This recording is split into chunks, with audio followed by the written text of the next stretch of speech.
Welcome to the castle, everybody. This is Nightsaber Z42, and this is Character Vault, where we go through the entire process of creating a character from start to finish.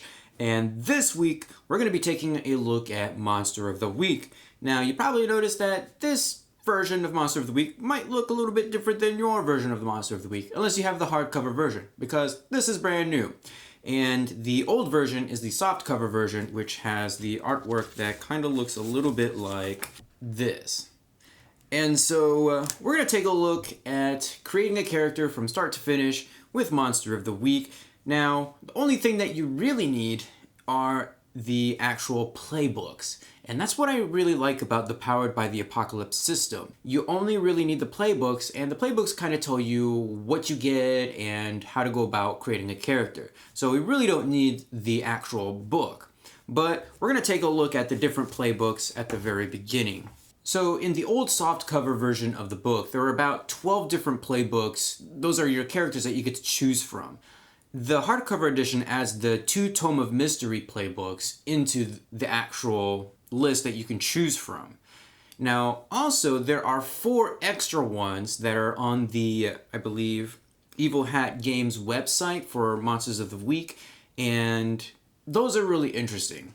So the different playbooks, all 18 of them, are The Chosen, The Crooked, The Divine, The Expert, The Flake, The Gumshoe, which is one that you can get off of the website, The Hex, which is also another one that you can get off of the website, The Initiate, The Monstrous, The Mundane, The Pararomantic, The Professional, The Searcher, which you can get from the website, The Snoop, which is in the Tome of Mysteries, The Spellslinger, and The Spooktacular, which is also from the Tome of Mysteries, The Spooky, and The Wronged. So I'm going to set my book aside, and we're going to go ahead and grab the playbook that I've chosen for this video. We're going to create a spooky character. I can do things that normal people can't, but there's a price. I haven't paid it in full yet, but the bill's going to come due soon. It's best I don't tell you anymore. You get too close, you'll get hurt. So the spooky is one of those really interesting character archetypes that emphasizes being weird. I mean, look at this. There's like a little girl with a teddy bear who's the spooky, and that's from the book artwork as well. And so the first page in our playbook kind of gives us the rundown of things that we have access to. It's going to have our stats, our other statistical values like luck, harm, and experience, and then it's going to have all of our moves as well as the gear that we can start off with. So let's go on to the second page. And this is where we have the actual character creation portion, the getting started. To make your spooky, first pick a name. Then follow the instructions in this playbook to decide your look, ratings, moves, dark side, and gear. Finally, introduce yourself and pick history.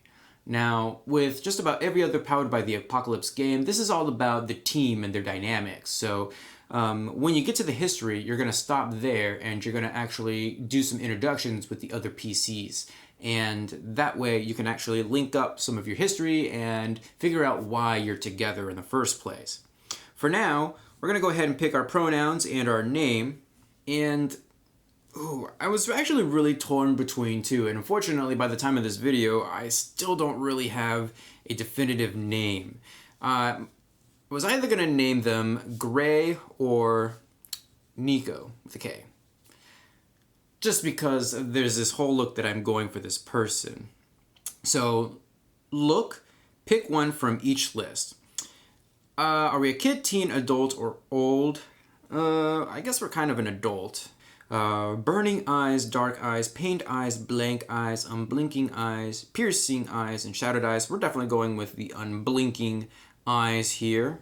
Ratty clothes, casual clothes, goth clothes, neat clothes, nerdy clothes. We're going with mime clothes because our character is actually a mime. And yes, I'm being very serious about that. All right, so ratings. Pick one line. Now, these are a series of 5 different lists that kind of give some stats for our character. So the stats for your character include charm, cool, sharp, tough, and weird. We're going to go with the bottom one, which gives us a charm -1, a cool -1, a sharp +2, tough 0, and a weird +2. I'm really going for that sharpness and the weirdness factor. more so with the weirdness, but all of the lists give weird +2. So it's a matter of finding something that actually fit. I don't think my mime character is going to be all that cool, so that eliminates all but 2. Nor do I really think that they are going to be tough or charming. So I elected to take the bottom one to give that +2 sharp. Then we have the dark side. The powers have an unsavory source, and sometimes you get tempted to do things you shouldn't. These could be orders from whatever granted your power, or urges that bubble up from your subconscious. Something like that. Whatever it is, it's unsettling. So we get to pick 3 tags for your dark side. We have violence, depression, secrets, lust, dark bargain, guilt, soulless, addiction, mood swings, rage, self-destruction, greed for power, poor impulse control, hallucinations, pain, and paranoia. I definitely think that depression is going to be one of those, and I also would like the fact that we can hallucinate. For the last one, though, I was a little bit torn before I read this list, and I think I'm going to go ahead and take paranoia. That kind of gives us a little bit of some interesting play-arounds with our character. So, the keeper can ask you to do nasty things in accordance with the tags, when your powers need you to. If you do whatever is asked, mark experience. If you don't do it, then your powers are unavailable until the end of the mystery, or until you cave. As you mark off luck boxes, these requests will get bigger and nastier. We're actually going to go ahead and go back to the first page for a moment so we can write down our stats, and then we're going to take a look at these moves. Alright, so let's take a look at these moves. We get access to all of the basic moves plus 3 spooky moves. So let's talk about the normal moves real quick. There's about 8 different normal moves that all of the PCs have access to. These are things like act under pressure, help out, investigate a mystery, kick some ass, manipulate someone, protect someone, read a bad situation, and use magic. So in terms of our mime spooky person, we have access to a lot of different moves. Now, we only get access to 3 of them right off of the bat, but over time, as we gain some experience and level up, we can actually buy more. So we have telepathy. You can read people's thoughts and put words in their mind. This can allow you to investigate a mystery or read a bad situation without needing to actually talk. You can also manipulate someone without speaking. You still roll moves as normal, except people will not expect the weirdness of your mental communication. That is definitely one that speaks to Gray here. Then we have Hex. When you cast a spell with Use Magic, as well as the normal effects, you may pick from the following. The target contracts a disease, the target immediately suffers harm, 2 harm, magic, ignore armor, or the target breaks something precious or important. Maybe not yet. Then we have the Sight. You can see the invisible, especially spirits and magical influences. You may communicate with, maybe even make deals with, the spirits you see, and they give you more opportunities to spot clues when you investigate a mystery. Not yet. Although we'll keep that one in mind. Then we have Premonitions. At the start of each mystery, roll plus weird. On a 10 plus, you get a detailed vision of something bad that is yet to happen. You take +1 forward to prevent it coming true, and mark experience if you stop it. On a 7 through 9 plus, you get clouded images of something bad that is yet to happen. Mark experience if you stop it. On a miss, you get a vision of something bad happening to you, and the keeper holds 3, to be spent 1 for 1 as penalties to rolls you make. I really like the sound of that. Anything to make the GM's life all that much harder, we're going to go ahead and take. Then we have Hunches. When something bad is happening, or just about to happen, somewhere that you aren't, roll plus sharp. On a 10 plus, you knew where you needed to go, just in time to get there. On a 7 through 9, you get there late, in time to intervene, but not to prevent it altogether. On a miss, you get there just in time to be in trouble yourself. We're going to go ahead and take that one as our 3rd move, but let's take a look at the other moves. Tune in. You can attune your mind to a monster or minion. Roll plus weird. On a 10 plus, hold 3. On a 7 through 9, hold 1. On a miss, the monster becomes aware of you. Spend 1 hold to ask the keeper one of the following questions and gain +1 ongoing while acting on the answers. The questions are, where is the creature right now? What is it planning to do right now? Who is it going to attack next? Who does it regard as the biggest threat? How can I attract its attention? Then we have the big whammy.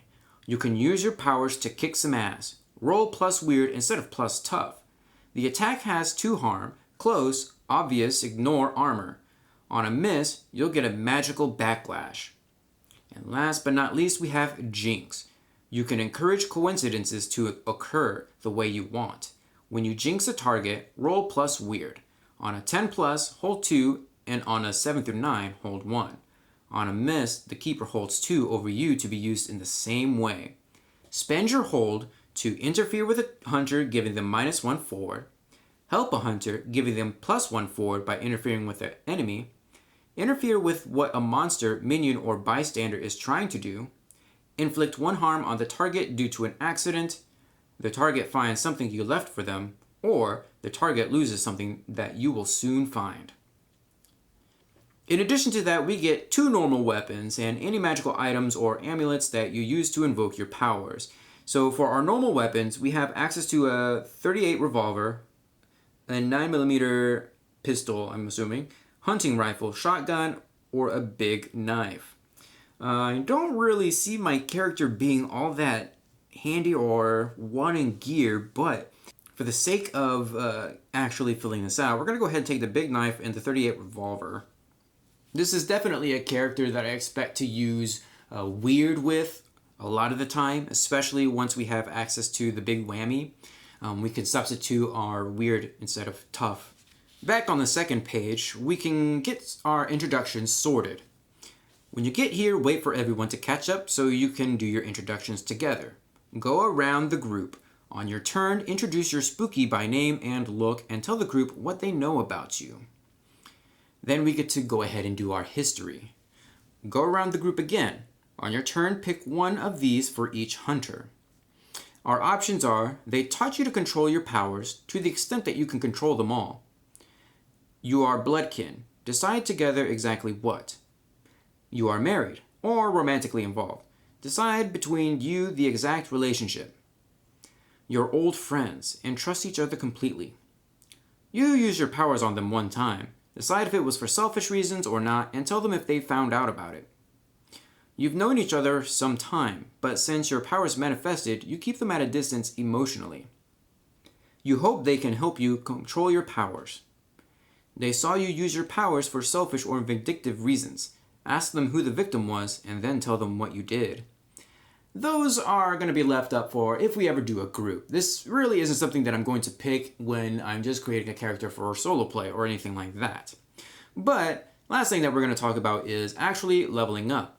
When you have filled all 5 experience boxes, you level up. Erase the marks and pick an improvement from the following list. Some of the improvements include getting +1 weird to a max of +3, +1 charm to a max of +2, +1 cool to a max of +2, or +1 sharp for a max of +2. We can also take another spooky move. We can change some or all your dark side tags, get a mystical library like the Expert's Haven option, or we could take a move from another playbook twice. After you have leveled up 5 times, you qualify for advanced improvements in addition to these that are below. We can get +1 to any rating, this time of a max of +3. Remember, our weird can never go above +3. 3 is the max. Change this hunter to a new type. Create a second hunter to play as well as this one. Mark 2 of the basic moves as advanced. Mark another 2 of the basic moves as advanced. Retire this hunter to safety. You discover how to use your powers at a lower price. Delete 1 dark side tag permanently. Or get back 1 used luck point. Now, by the time you get to advanced improvements, it's time to start thinking about retiring this hunter anyways. So by the time you get here, it's literally the end game. So that's really all there is to creating a character in Monster of the Week. Now, each playbook is a little bit different in the actual stats and the moves that you have access to. But the principle is the same no matter which one you do. Although I believe the Hex has something a little bit more involved into it. So take it for what you will. Anyways, Thank you so much for watching. Feel free to leave a comment down below. Give this video a huge thumbs up to support this series, and I will see you guys in the next video.